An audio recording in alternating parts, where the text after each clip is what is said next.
We're the Spohn family from the Point Church in Greenwood, Indiana, and we welcome you into our home this Christmas season. Each day we're going to do an Advent reading for you, and it will run through December 25th. We hope it blesses you and your family. Today's reading comes from 1 Samuel 16, 1 through 13. The Lord said to Samuel, "How long will you mourn for Saul, since I have rejected him as king over Israel? Fill your horn with oil and be on your way. I am sending you to Jesse of Bethlehem. I have chosen one of his sons to be king." But Samuel said, "How can I go? If Saul hears about it, he will kill me." The Lord said, "Take a heifer with you and say, 'I have come to sacrifice to the Lord.' Invite Jesse to the sacrifice, and I will show you what to do. You are to anoint for me the one I indicate." Samuel did what the Lord said, and he arrived at Bethlehem. The elders of the town trembled when they met him. They asked, "Do you come in peace?" Samuel replied, "Yes, in peace. I have come to sacrifice to the Lord. Consecrate yourselves and come to the sacrifice with me." Then he consecrated Jesse and his sons and invited them to the sacrifice. When they arrived, Samuel saw Eliab and thought, "Surely the Lord's anointed stands here before the Lord." But the Lord said to Samuel, "Do not consider his appearance or his height, for I have rejected him. The Lord does not look at the things people look at. People look at the outward appearance, but the Lord looks at the heart." Then Jesse called Abinadab and had him pass in front of Samuel. But Samuel said, "The Lord has not chosen this one either." Jesse then had Shammah pass by, but Samuel said, "Nor has the Lord chosen this one." Jesse had 7 of his sons pass before Samuel, but Samuel said to him, "The Lord has not chosen these." So he asked Jesse, "Are these all the sons you have?" "There is still the youngest," Jesse answered. "He is tending the sheep." Samuel said, "Send for him. We will not sit down until he arrives." So he sent for him and had him brought in. He was glowing with health and had a fine appearance and handsome features. Then the Lord said, "Rise and anoint him. This is the one." So Samuel took the horn of oil and anointed him in the presence of his brothers. And from that day on, the Spirit of the Lord came powerfully upon David. Samuel then went to Ramah.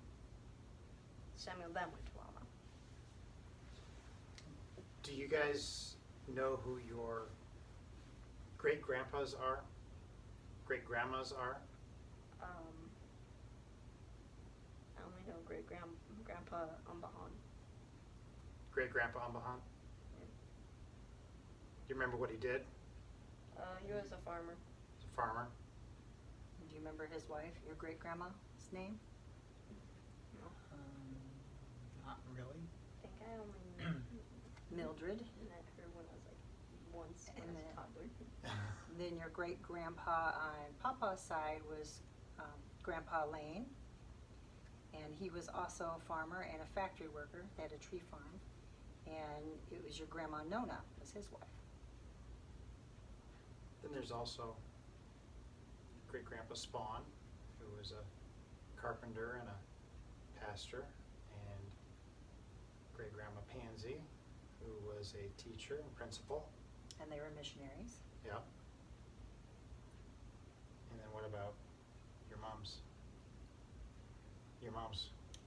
My mother's father was Willis Derry, and he was a farmer, and his wife was right alongside him, and her name was, I just call her Grandma, Doris. Doris. You do our reading for us? Yep. Some people can recite their family lineage many generations back. This is certainly the case in Papua New Guinea and in Southeast Asia, where who your family is determines a large degree of your personal identity. If one of your ancestors was a notorious criminal, then you are branded at the least, as being from a family of criminals. On the other hand, if one of your ancestors was a famous person, you gain in esteem by others because of your heritage. When we talk about the Jesse tree, we talk about the family tree of Jesus. Some of his ancestors were not what society would consider good people, and yet some were great people. Some of the people we talk about are not really part of Jesus' biological family tree, but they are part of his spiritual family tree. These people we include because Jesus' family tree has more to do with a lineage of faith in God's plan for salvation for all mankind, which was fulfilled in Jesus. Isaiah wrote, "A new branch will grow from a stump of a tree, so a new king will come from the family of Jesse." In 1 Samuel 11, verse 1, we read the story of how Samuel anointed a new king, David, son of Jesse. If we trace the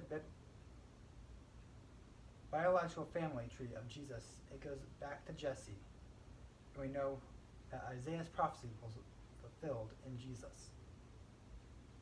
As we prepare for Christmas, remember Jesus' family tree. Let us think how we are also a part of that same family tree as Christ dwells within each of us. Is this the song? Yes.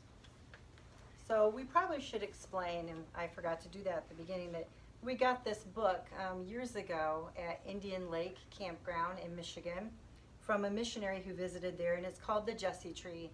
And it just has wonderful daily Advent readings, and it always includes usually a Christmas carol or a poem, I think sometimes. And we don't have an accompanist, but we're going to do our best to sing this a cappella. Why don't you come in, boys? If you know the words, please join us. O come, Emmanuel, and ransom captive Israel, that mourn in lowly exile here, until the Son of God appear. Rejoice, rejoice, Emmanuel shall come to thee, O Israel.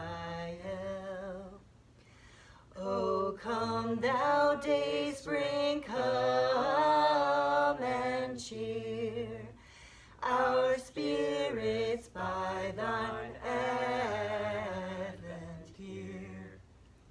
Disperse the gloomy clouds of night, and death's dark shadows put to flight. Rejoice, rejoice, Emmanuel shall come to thee, O Israel.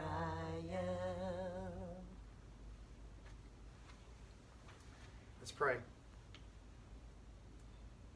Heavenly Father, you're the beginning of our family tree. Help us remember that you are the provider of our salvation, and that your work through our family to bring us and others to salvation. We thank you for your gift of salvation. And we thank you for this Advent season. And those who are watching right now, may they be blessed by your Spirit. In Jesus' name, amen. Amen. Thanks for joining us. We hope you enjoyed this, and you will look forward to these each day as we move our way towards Christmas Day.